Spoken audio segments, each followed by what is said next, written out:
আমি জালিমকে ধরে ধরার পরে কি হয় আমি যখন জালিমকে ধরি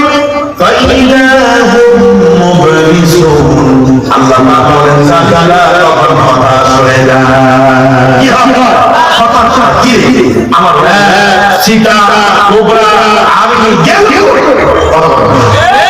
এরা বলে ভাই কি কম ছিল সোনা বলবার কম ছিল আর বলবার কম ছিল কাঁটাতারের বেড়া দিয়েছিল এরপরে ঈশ্বর তার দিয়েছিল অয়া দিয়েছিল মানুষ মনে করেছিল সম্ভব না যিনি সম্ভবকে অসম্ভব করে গলার শক্তি দিয়ে জোরে বলুন তিনি কে আরো জোরে বলুন তিনি কে জালিমদের চরিত্রগুলো আজকে আমি আলোচনা করবো এক করে পয়েন্টগুলো নোট করবেন মনে রাখবেন জালিমদের চরিত্র ভুলে যাবে না ওদের জন্য নরম সুরে কথা বলা যাবে না ওদের জন্য সহানুভূতি দেখানো যাবে না কারণ সামনে যখন সুযোগ দেয় তখন সে ঘাটগ্রামে টাকায় নেয় সে তার মালিককেও কেউ বলবে জালিমদের উপরে দয়া করলে জালিমরা আমাদেরকে সাথ দিবে না কথা বলে ঠিক কিনা ঢাকা শহরে কি হচ্ছে আপনারা জানেন না হয়তো ফেসবুকে ইন্টারনেটে দেখেন এখন আমি স্টেজে আসার দেখলাম যে ঢাকা শহরে কোন দেশ থেকে মানুষ জমা করে তারা এখানে কিস্তি দিবে বলে কিস্তি দিলে তারা আমার দেশে আবার বিশৃঙ্খলা করে ভাবছে ঠিক না আমরা তাদের এই সংক্রান্ত এই আমরা সংক্রান্ত আমার আল্লাহর সাথে আপনাকে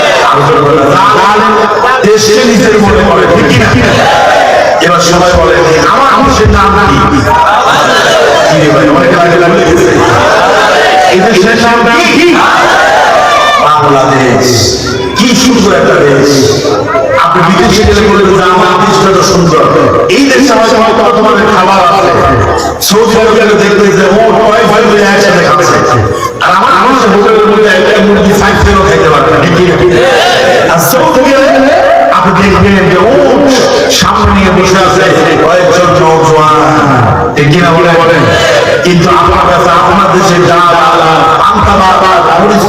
আপনার কাছে ভালো লাগবে কারণ এই দেশটাকে তিনি রহমত বরকত দিয়ে ভরপুর করেছেন তিনি কে এই দেশটা নির্দিষ্ট কোন জায়গা উচিত না এই দেশে এই দেশের মালিক সে ঠিক কিনা আমি এই দেশের নাগরিক আপনি ওই দেশের নাগরিক হিন্দুরাও নাগরিক সবাই এই দেশের নাগরিক এটা কি ভুল বলছি আমার কিন্তু এই দেশটা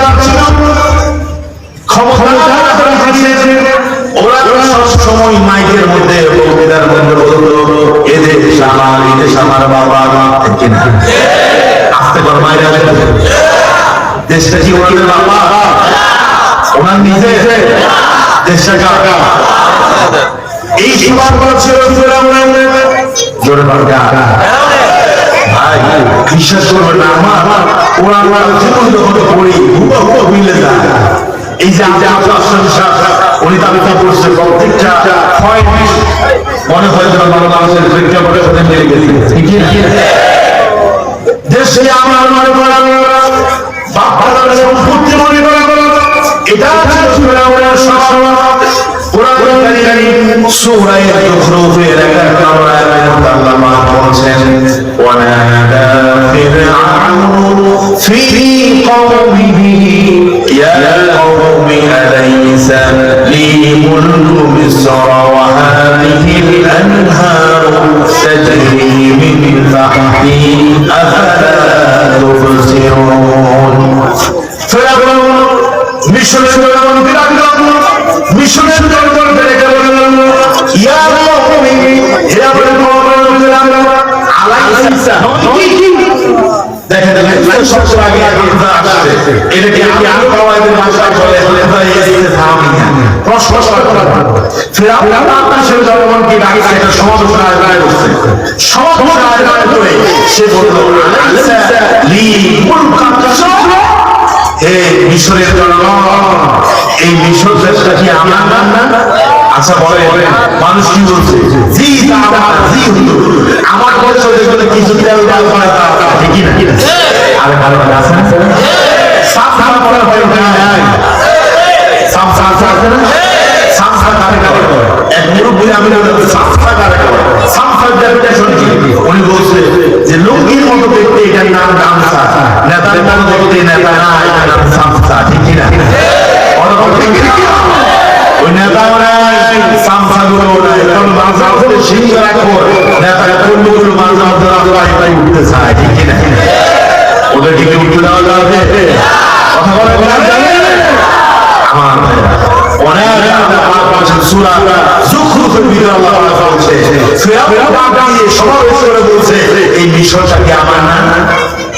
এদেশে লেডি ফিরআউন উনিও মাঝে মধ্যে না অনেক বলতো, এদেশ আমার, এদেশ আমার বলছে কিনা? তাহলে ফিরআউনের কথার সাথে লেডির কথার মিল ছিল কি? শুধু তাই নয়, ফিরআউন বলতো ওয়াহাদিহি আনহারা তাজরি মিন তাহতি, এই মিশরের মধ্যে যত নদী প্রবাহিত হয় সব নদীর মালিক আমি, সব নদীগুলো আমার, ঠিক না? ব্রিজ বানায়, সেতু বানায়, করে টাকা দিয়া নাম দেয় ওনার বাবা নামে, আপনার মনে হয় কথা কথা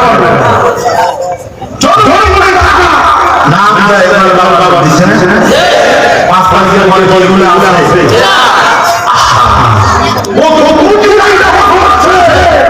এই সব একটা করে সব দিচ্ছে, শুধু টয়লেট পাচ্ছি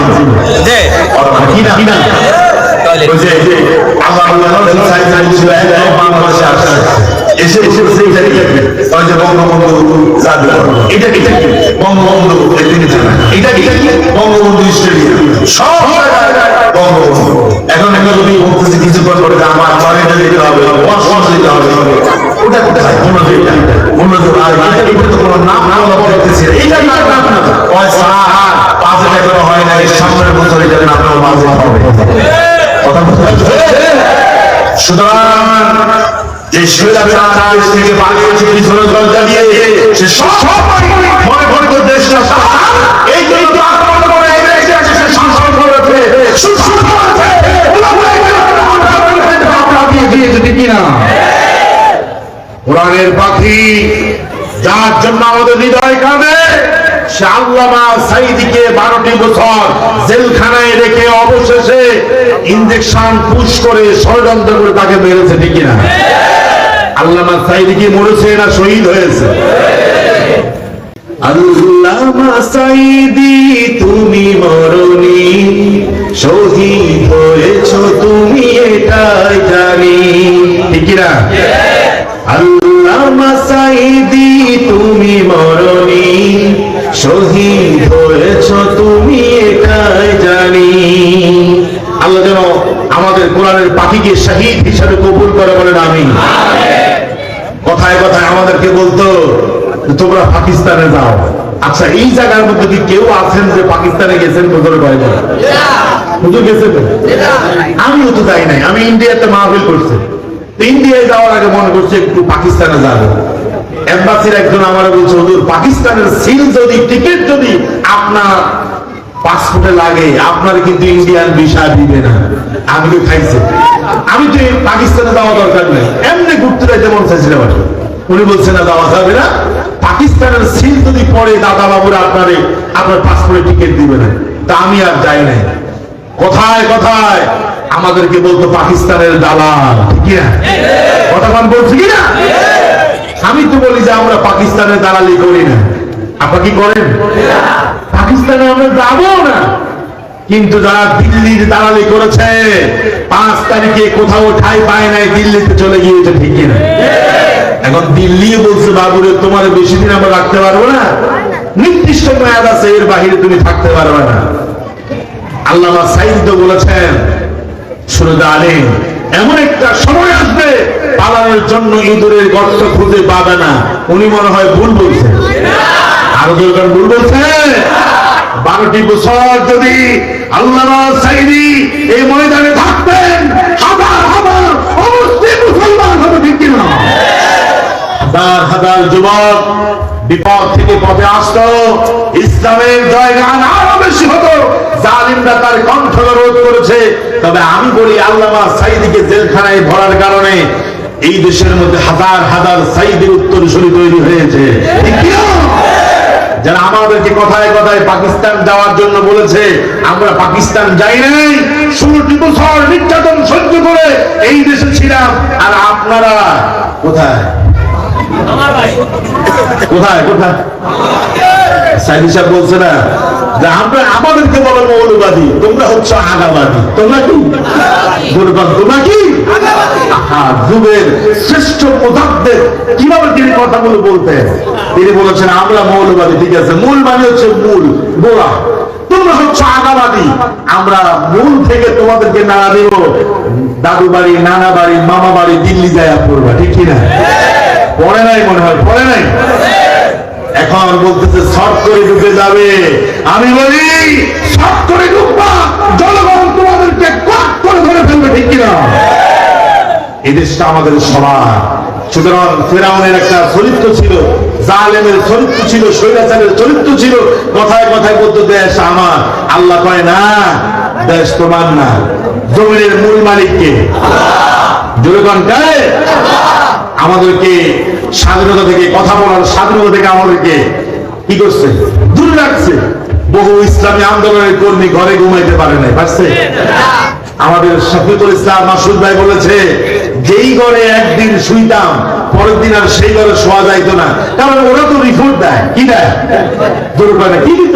রিপোর্ট দিত যে আজকে শফিকুল ইসলাম মাসুদ এই ঘরে শুইবে। উনি বলেছেন যেই দিন এক ঘরে একবার শুইতাম ওই দিন আর দ্বিতীয়বার শোয়ার কোনো সুযোগ হতো না। তাহলে বুঝে কতটা কষ্ট করেছে, বাড়ির ছাদে বাগানের মধ্যে কষ্ট করেছে, করছে না? আল্লাহ রাসূল মক্কায় তিনি জন্মগ্রহণ করেছেন। মক্কা থেকে আল্লাহ রাসূলকে বের করে দেওয়া হয়েছে। রাসূল বলেন লাউলা আখরাজুনি লামা খারাজতু, আমাকে যদি এই মক্কা থেকে বের করে না দিত, এই জমিন থেকে বের করে না দিত, আমি মুহাম্মদ মক্কা থেকে কখনো যেতাম না। আল্লাহু আকবার বলেন। ইমানদারদেরকে তাদের মাতৃভূমি থেকে বের করে দেয়। মিজানুর রহমান আজহারিকে বলছে হয় দেশে থাকবা, হয় কল্লা যাবে, নতুবা তুমি বাইরে চলে যাবে। কাজী ইব্রাহিমকে বলেছে দেশ ছাড়ো, দেশ তোমাদের না, দেশ আমাদের। তোমরা স্বাধীনতার বিপক্ষের শক্তি, দেশ থেকে যদি না পালিয়ে যাও তোমার দুনিয়ার শেষ দিন হবে। এভাবে হাজারো ইসলামিক স্কলার কোরআনের বাকি দেশ ছেড়ে দিতে বাধ্য হয়েছে, ঠিক কিনা? চট্টগ্রামের প্রফেসর মুফিদুর রহমান, আল্লাহু আকবার, মাদ্রাসার আঙ্গিনায়ও যান নাই জীবনে, মাদ্রাসায় পড়েন নাই, কিন্তু আমাদের মতো এই ছোটখাটো মৌলবীকে উনি ছাত্র হিসাবে গ্রহণ করবেন না। কি এলেন, কি জ্ঞান, কি জ্ঞানের পরিধি! উনি যখন কথা বলে তার সামনের শ্রোতাগুলো তারাও এডুকেটেড পারসন, তারাও এলিট পারসন। আমাদের মতো এরকম ছাত্রদেরকে তার সামনে বসার যোগ্যতা নেয়। এরকম লোকেরা মানবেতর জীবন কাটাচ্ছে, বাহিরে দেশে আসতে পারে না, কারণ স্বৈরাচার ওই ফেরাউনের মতো বলেছে দেশ তো আমার, এই দেশ আমার, এই দেশের সব আমাদের, তোমরা দেশে থাকতে পারবা না। তাইলে ওই যে মিস্টার ফেরাউনের সাথে আমাদের দেশের লেডির মিল আছে না? আস্তে করছেন কেন, আছে কিনা? এরপরে স্বৈরাচার দেওয়া হবে, তাদের 2 নম্বরের চরিত্র হলো ভালো মানুষ যারা, নেককার মানুষ যারা, তাইয়্যিবিন যারা, নেককার যারা, আল্লাহর গোলামের মধ্যে উৎকৃষ্ট বান্দা যারা, আবরার যারা, যারা নেককার সালেহিন যারা, তাইয়্যিবিন যারা, এদেরকে জালিম শাসকের কাজ হচ্ছে এদেরকে জনগণের কাছে ঘৃণার পাত্র বানায়া দেওয়া, ঠিক না? আইরে দেলাওয়ার হোসেন সাঈদী নাম রাখছে দিল্লা রাজাকা। নাউজুবিল্লাহ। বিশ্বাস করেন, চোখ দিয়ে পানি আসে কেমন কথাগুলো বলি আপনাদেরকে। তাদের হাতে হ্যান্ডকাপ পরা, যার হাতে হাজার হাজার অমুসলিম মুসলমান হয়েছে, তাকে কতই নির্যাতন করেছে। যাদের হাতে হাত মিলাতে পারলে পরে মানুষরা আল্লাহর শুকরিয়া আদায় করে। সে আলেমদের হাতে শুধু হ্যান্ডকাপ না, ওই আলেমদের হাতে ডান্ডাবেড়ি পায়া, পায়ের মধ্যে ডান্ডাবেড়ি পায়া, হাতের মধ্যে রশি বেঁধে তাদেরকে প্রিজন ভ্যানে করে কত কষ্ট দিয়েছে। ঠিক না? ভুলে গেছেন আপনারা? আপনাদের কাজ তো হচ্ছে 500 টাকা পাইলে ভুলে যান। আপনারা মানে জনগণের কথা বলতেছেন। 500 টাকার কচকচে নোট পাইলেই ইমান বিক্রি করে, এরকম মানুষ আমাদের দেশে আছে কিনা? জালিম শাসক, স্বৈর শাসকের দ্বিতীয় নম্বর চরিত্র হলো, এক নাম্বারটাকে ভুলে গেছেন? জালিম স্বৈরাচারের চরিত্র 1 নম্বর কি? দেশকে নিজের মনে করা। কার মনে করা? কোরআনের দলিল দিয়া বলতেছি, আমার একটা কথাও দলিলের বাহিরে হবে না। কারণ আপনারা তো আমার কথা শুনতে আসেন নাই, শুনতে এসেছেন একজনের কথা। তিনি কে? আলোচনা করেন না কে? স্বৈরাচারের 2 নম্বর চরিত্র হলো, স্বৈরাচার সম্মানিত মানুষকে অসম্মানিত করে। বিগত 16টি বছর দেখেছেন, চোর, ডাকাত, বদমাশ, হিরোইন যারা সেবন করে, বাবাখোর, ইয়াবাখোর, ওরা রাস্তায় বুক ফুলিয়ে হেঁটেছে। আর আমরা জেলখানায় পরিবার থেকে বঞ্চিত হয়ে জেলখানার মধ্যে রাত দিন কাটিয়েছে। দেখছেন না আপনারা? গোলাম আব্দুল ভাই, আমাদের আজকের যিনি সভাপতি মহোদয়, আমাদের শায়েখ, ওনার আত্মীয় ব্যারিস্টার আরমান, তাকেও জেলখানার মধ্যে শুধু রাখে নাই, যে নির্যাতনের স্টিল প্রভাব চালিয়েছে আয়নায় ধরে রেখে, সেটা কোনো মানুষ শুনে স্বাভাবিক থাকতে পারে না। ঠিক কিনা? ঠিক কিনা? তাহলে অসম্মানিত করেছে। এটা শুধু লেডি, আমাদের দেশে যে লেডি ছিল ওই লেডির চরিত্র না, এই চরিত্র তিনি নিচে ফেরাউন থেকে। নাউজুবিল্লাহ বলবেন? হুবহু মিলে যাচ্ছে। একটা কথা ভুল হলে আমার স্টপ করায় দিল, এখান থেকে নামায় দিল।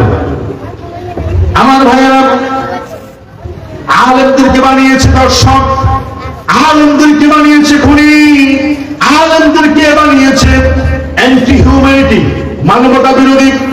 অথচ মানবতার কথা যারা বলে, ইসলামের কথা যারা বলে, তাদেরকে বানিয়েছে মানবতা বিরোধী। আলেমদেরকে ধর্ষণের মামলা দিত, এরপরে তাদেরকে বলতো মৌলবাদী, তাদেরকে বলতো মানবতা বিরোধী, ধর্ম অবমানকারী, অবমাননার কারণে, ধর্ম অবমাননা করার কারণে আমাদের আল্লামা সাঈদীকে জেলখানায় নিয়েছে। ঠিক ঠিক? হাস্যকর। বলেন কি? আর কি?